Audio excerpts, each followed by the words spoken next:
syukur kita ucapkan kepada Allah Subhanahu wa taala pada pagi hari ini Allah kumpulkan kita di majelis ilmu yang mana Nabi Muhammad mengatakan kepada kita bersama, di mana ada kajian ilmu, di situ akan dinaungi oleh sayap-sayapnya para malaikat hingga mereka bertumpuk-tumpuk berebut sampai ke langitnya dunia.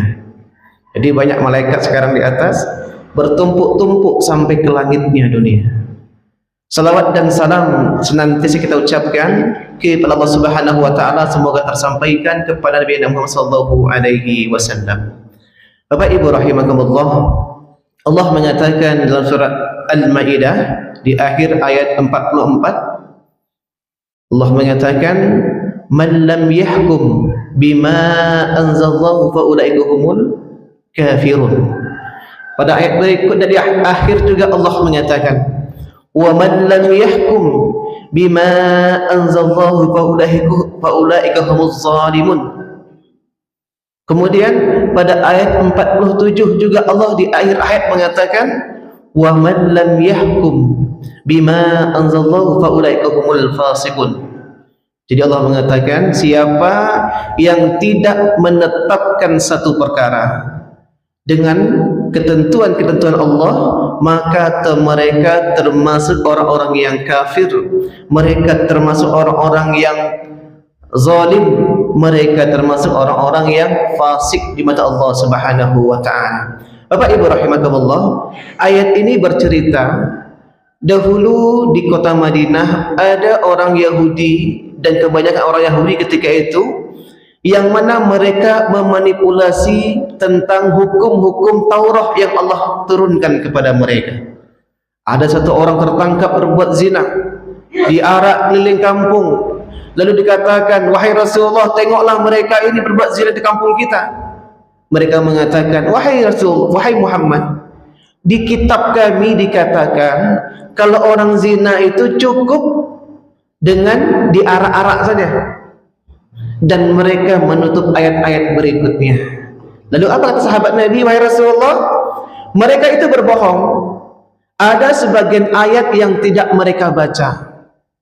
Jadi orang-orang, kebanyakan orang-orang yang cinta dunia itu, mereka hanya mengambil hukum sesuai dengan keinginannya saja. Kalau tidak cocok jawab, tinggal.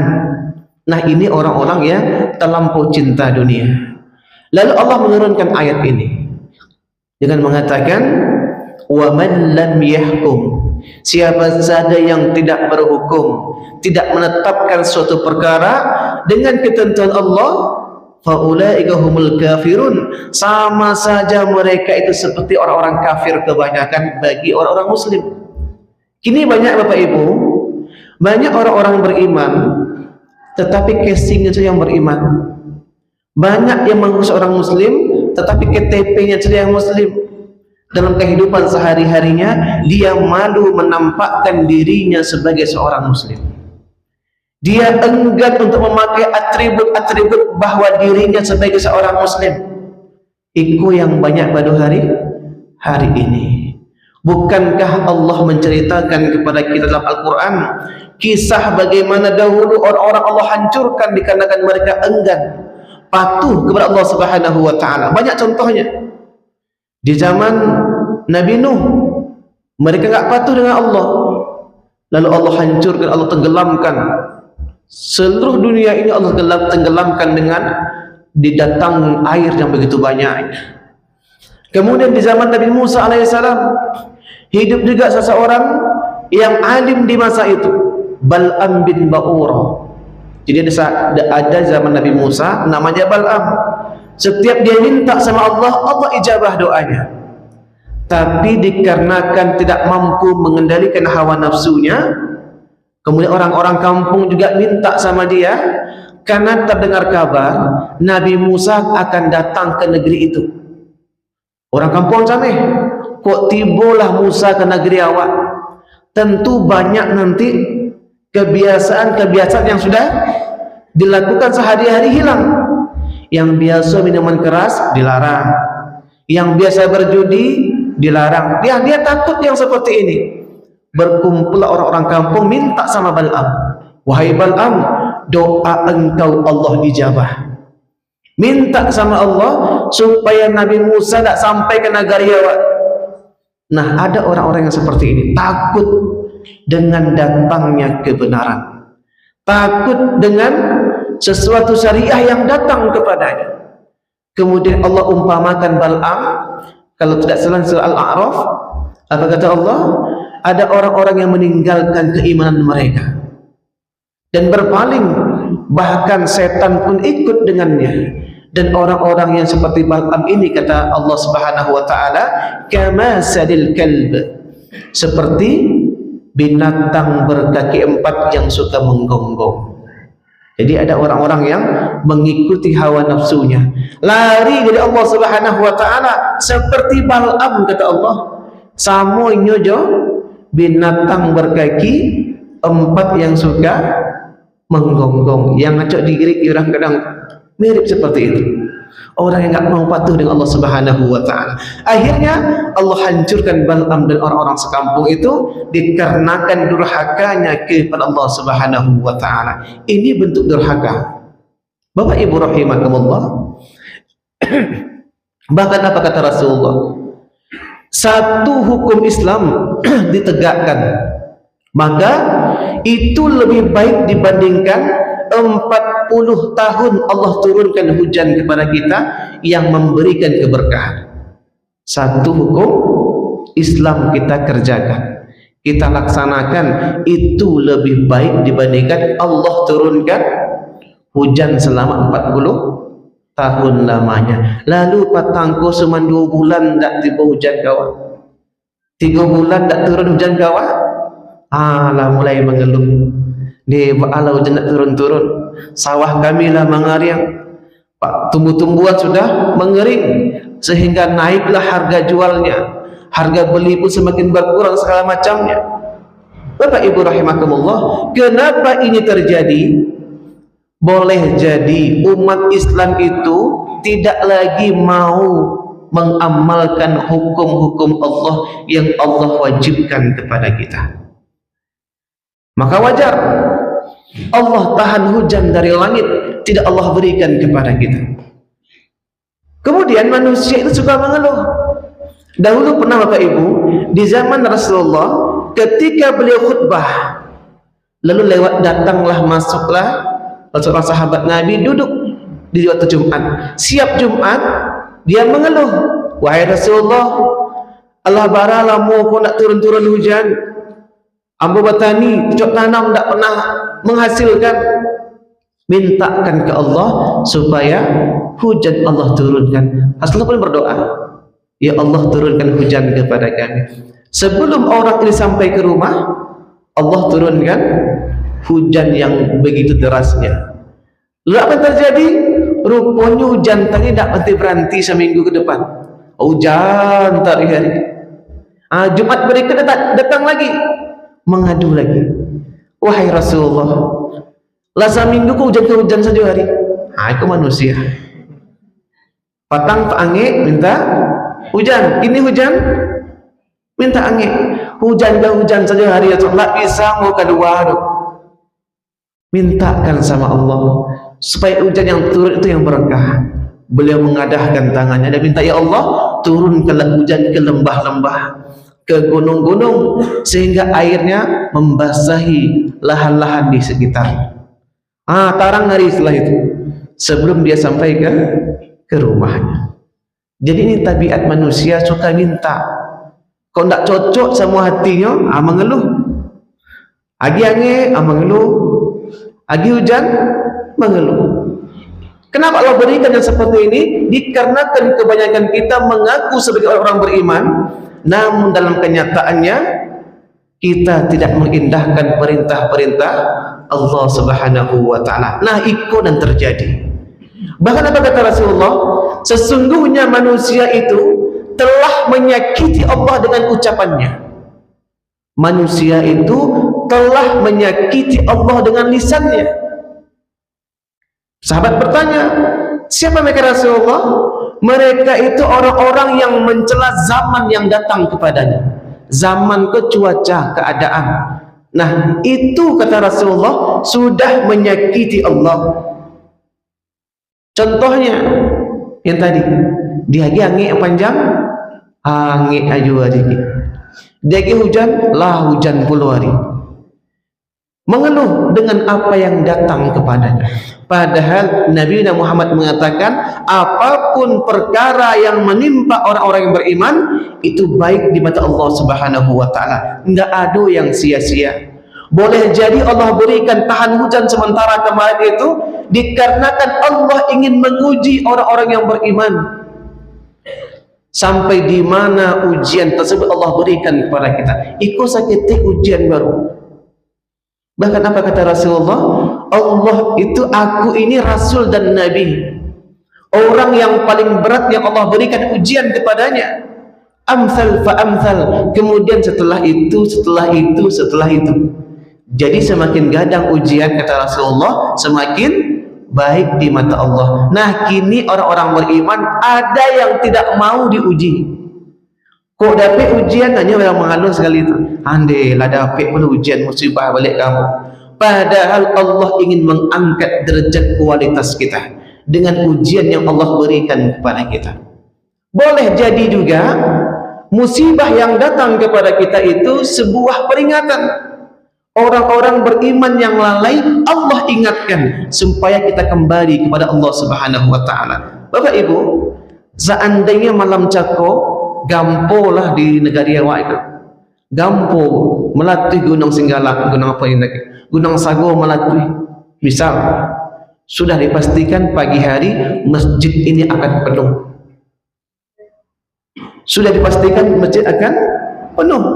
Kenapa demikian? Musibah datang untuk memberikan peringatan. Ketika itu ingat, ya Allah, oh yuk takut mati, berlomba-lomba untuk menuju rumah Allah Subhanahu wa Ta'ala. Boleh jadi ujian yang Allah berikan sebagai peringatan supaya kita kembali kepada Allah Subhanahu wa Ta'ala. Bapak Ibu rahimakumullah, kita kembali kepada ayat tadi. Allah mengatakan, siapa yang enggak mau patuh dengan hukum Allah sama seperti orang-orang kafir, sama seperti orang-orang zalim, sama seperti orang-orang yang fasik di mata Allah Subhanahu wa Ta'ala. Bahkan beliau mengatakan kepada kaum muhajirin ketika itu, akan datang nanti zamannya di akhir zaman yang mana Allah berikan ujian langsung kepadanya. Yang pertama, banyak umat Islam nanti di akhir zaman itu melakukan perbuatan maksiat terang-terangan. Kinilah nampak dia wak, anak-anak gadis dia wak keluar berdua-dua, orang gaib melihat dia buah saja. Apa dia lah? Ini maksiat nampak terang-terangan.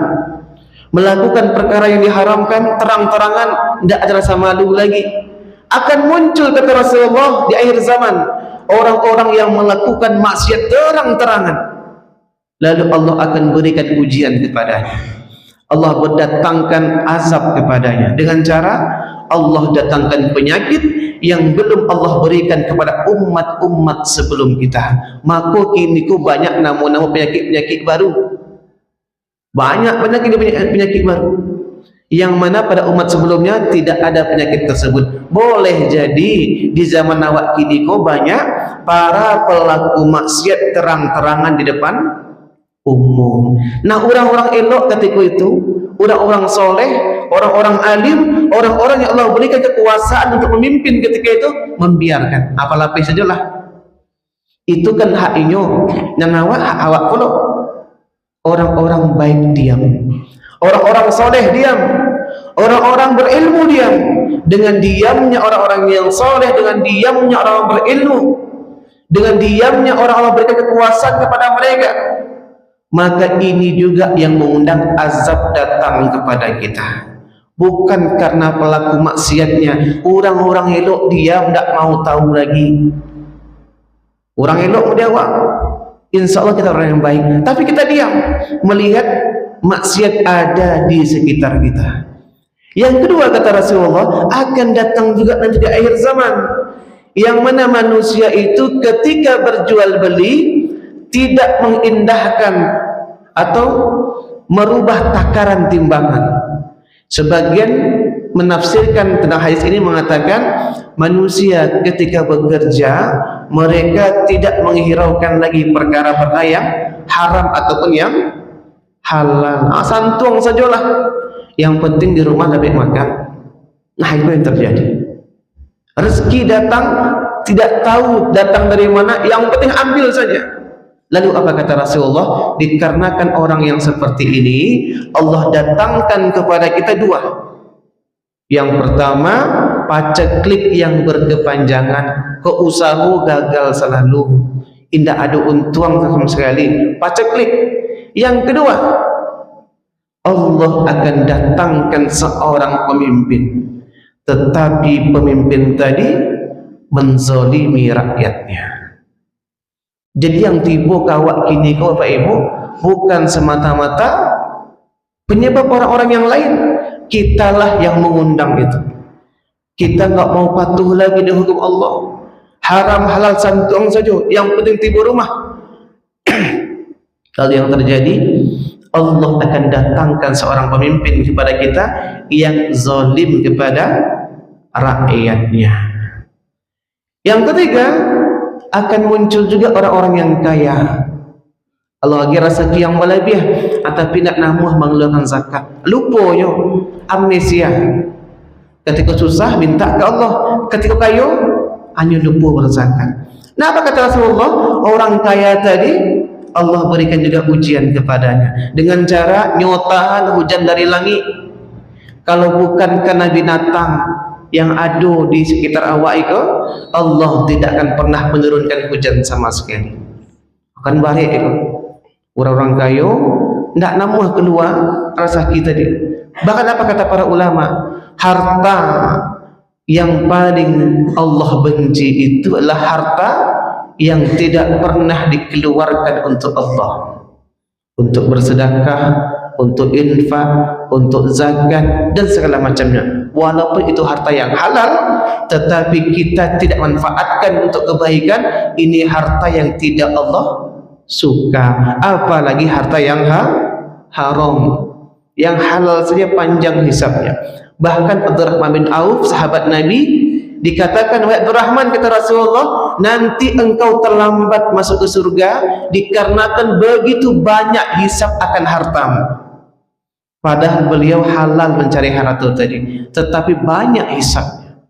Apalagi kita yang harta kita tidak begitulah banyak. Harta kita mungkin ada yang subhat, tentu semakin banyak hisab nanti di hadapan Allah Subhanahu wa taala. Yang keempat kata Rasulullah, akan muncul di akhir zaman juga manusia yang tidak mau patuh dengan hukum-hukum Allah. Banyak Al-Quran, hadis Nabi, banyak hukum-hukum Allah datang kepada kita, tidak kita indahkan. Lalu apa kata Rasulullah? Dikarenakan manusia tidak mengindahkan lagi hukum Allah ketika itu, maka Allah datangkan kepada kita orang, bangsa yang bukan bangsa kita, kaum yang bukan kaum kita, suku yang bukan suku kita. Mereka datang ke negeri kita ini, mereka mengeruk habis harta kita, dibawa ke negarinya masing-masing, dan perekonomian kita dikuasai oleh orang-orang yang bukan orang kampung kita, bukan orang nagari awak, bukan orang negara kita. Dan terbukti pada hari ini perekonomian kita dikuasai oleh orang-orang luar, dikarenakan umat Islam yang ada di sini, kebanyakan di tempat kita ini tidak lagi mau mengindahkan hukum-hukum Allah, maka wajar ekonomi kita dijajah oleh bangsa luar. Dan yang kelima kata Rasulullah, akan muncul juga di akhir zaman yang mana seorang pemimpin yang mereka pilih itu pemimpin yang buruk. Lalu Allah akan berikan kekacauan di bawah kepemimpinannya. Jadi Bapak Ibu, apapun yang terjadi pada diri kita pada hari ini, itu disebabkan akibat ulah tangan kita sendiri.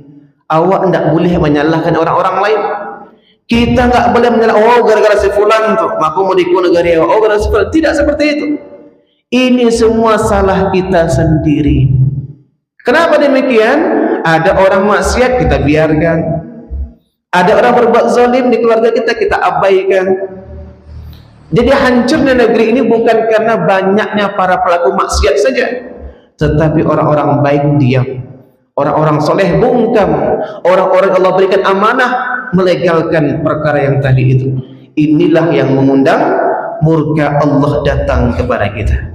Bapak Ibu rahimakumullah, mudah-mudahan kedepannya dengan merubahnya diri kita dan lingkungan kita kepada yang lebih baik untuk Allah Subhanahu wa taala, Allah juga akan rubah kebaikan-kebaikan yang datang kepada kita, terutama dalam ibadah kita. Orang-orang yang baik ibadahnya, Allah akan baikkan juga rezeki yang datang kepadanya.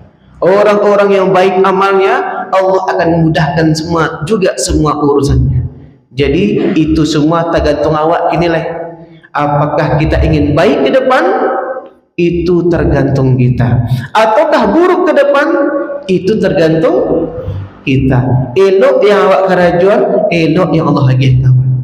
Buruk yang kita kerjakan, buruk juga yang Allah berikan kepada kita. Tidak ada usaha yang kita lakukan kecuali Allah akan berikan balasan yang setimpal atas usaha yang kita kerjakan, sebagaimana Allah katakan surah An-Najm ayat 39 hingga 41 tentang usaha yang dikerjakan oleh manusia. Itu kita mendapatkan hasil dari apa yang kita usahakan. Lalu hasil tadi Allah akan paparkan, nampakkan nanti di yaumil qiyamah. Kemudian dari hasil tadi Allah akan berikan balasan yang setimpal dengan cara yang adil. Bapak Ibu rahimakumullah, mungkin tak panjang bersampaikan pada pagi hari ini.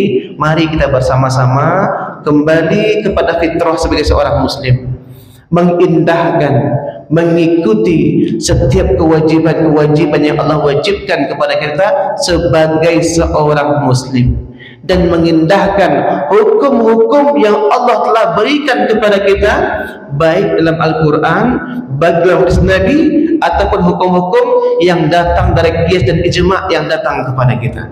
Maka mudah-mudahan Allah rubah negeri kita kepada negeri yang paling baik yang kita inginkan, dengan merubah kebaikan-kebaikan yang ada pada diri kita semakin baik kepada Allah Subhanahu wa taala. Mungkin ikut apa yang saya sampaikan pada pagi hari ini. Kok yang benar Bapak Ibu itu datang dari Allah Subhanahu wa taala. Kok ada khilaf dan salah, kami mohon maaf yang sebesar-besarnya. Assalamualaikum warahmatullahi wabarakatuh.